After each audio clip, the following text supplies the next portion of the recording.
こんにちは、AtsueigoのAtsuです。今回はオンライン英会話の Cambly を使って私の英語力をネイティブの先生に厳しくとことんチェックしてもらいました。私の英語力まだまだ改善の余地があると思っていますので、このような機会を通してどんどん成長させていきたいなと思っています。その時の様子をですね、今回録画しておりますので、ぜひご覧ください。それではどうぞ。Hello. Hello, how are you? Very good. How are you? I'm very good. Thank you so much. What I would say is that in 20 minutes I have a reservation. Yeah, that's fine. So what I'd Cool. like to do today is, so I just want to have a free conversation with you, but I Yeah. just want you to be very, extremely critical about my English. So the first 10 minutes, we're going to just naturally have a normal conversation. And using the remaining 10 minutes, I want you Yes. to point out where I made mistakes and where I have room for improvement. Because I'm here in Cambly to improve my English.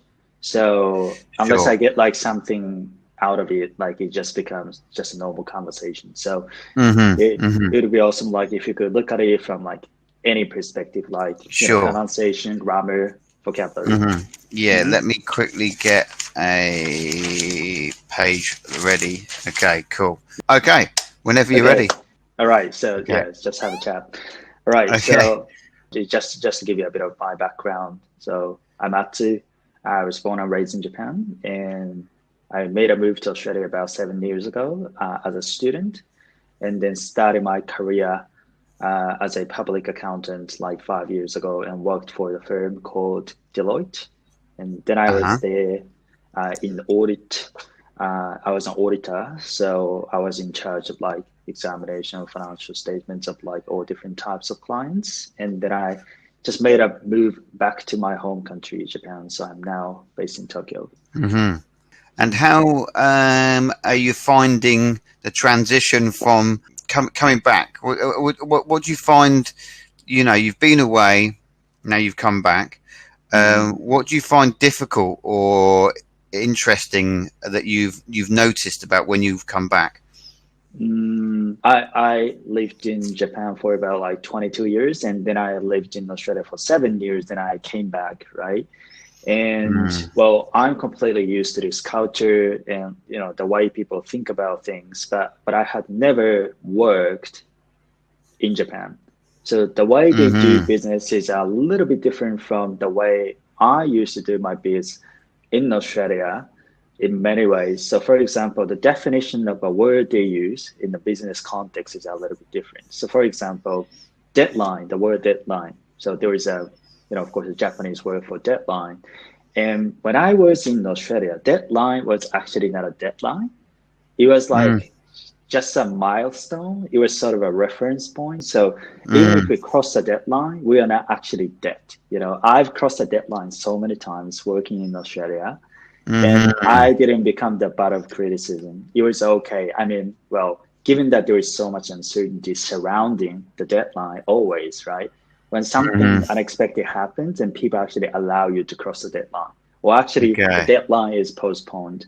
But in Japan, on one of the projects that I worked on, there was a certain deadline and lots of uncertainty came up from nowhere. And we were like, oh, actually, we might have to push it back a little bit because we don't think that we can actually meet the deadline. But people are like, you guys promised that you will finish this work by that deadline. Why are you now saying that, we have to make a moving target? Know what I mean? So that was one experience that I had here in Japan in terms of how we approach work and how we actually use the word deadline.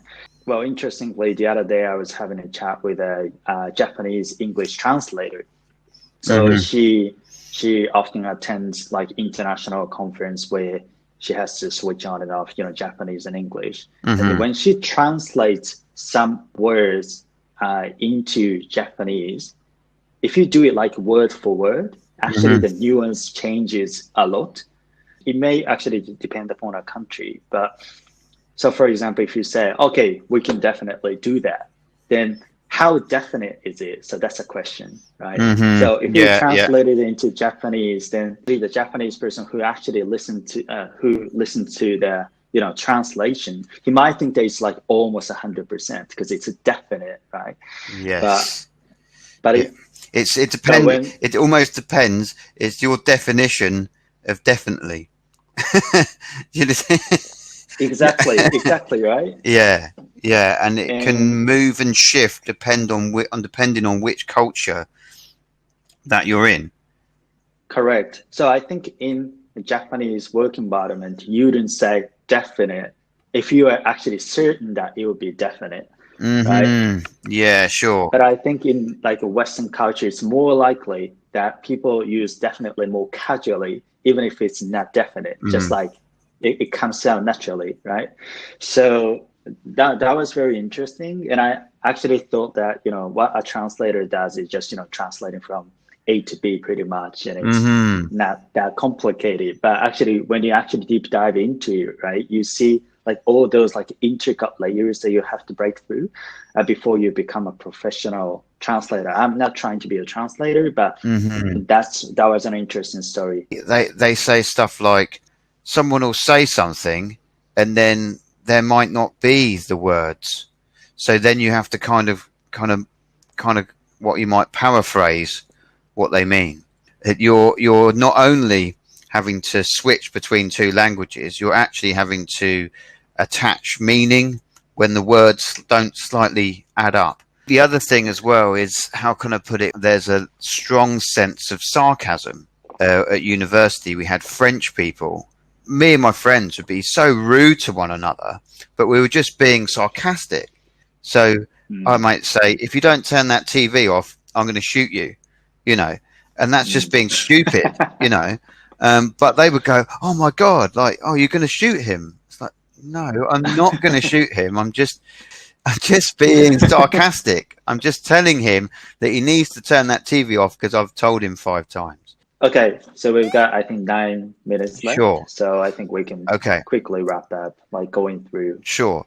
I mean, my English. Obviously, you have a high level of English. You're using various complex words and not run-of-the-mill words.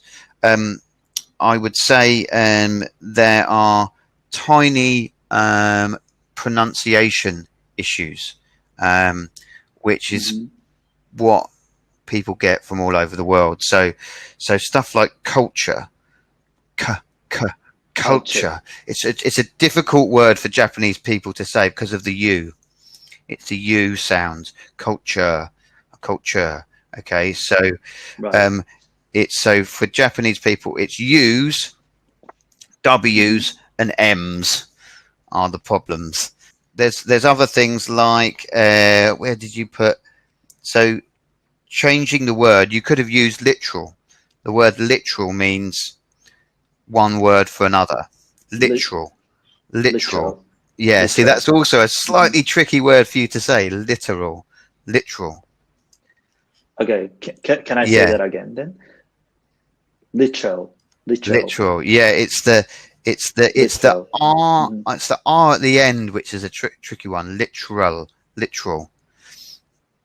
Yeah. To be honest, it's a really tricky word. Right. Yeah. Literal. And so right. And the word casually. You know why it's got that U? It's the U sound, which is the tricky one. And what happens is certainly when our brain it just jumps the sound, which is tricky. Okay, so it kind of goes cash. Oh, I can say cash, and then I can say alley, but I can't say you. So I just kind of miss it out. So you have to remember when casually. Okay, so let me say that again. Casually. That's it. Okay. I mean, these are minor points. Okay, I mean, no, I'm not going to say that I didn't understand what you were talking about. Okay, but if we're trying, that's what I'm. If we're trying to be kind of picky, there was one. There was one expression you used which was slightly what I might call out of kilter, or with what you were describing. You were saying that the deadline was moving. You called it a moving target. Deadline. So I might, Moving so target. Yeah. you could use it like that, but it's not quite right. Or you might use a kind of idiom which would be like moving the goalpost. Okay, so imagine goalpost. you know, like the goalpost. So this is the deadline. We're now taking out the goal and moving it somewhere else. Okay, so that would Right. moving the goalposts would be a more useful idiom or description of kind of what you're doing there. That means to deliberately changing like the terms. That's or it. something like That's that it. So imagine that someone says, right, on Friday at 5 o'clock, we want this report complete. I don't care what happens. And then you say at 3 o'clock, we can't get it done because someone is off sick or this or that or the other. Someone say, well, we're not moving the goalposts on this. This is it's got to be done. I think the point you make about in general about culture is very interesting. The interplay between language and culture is so important.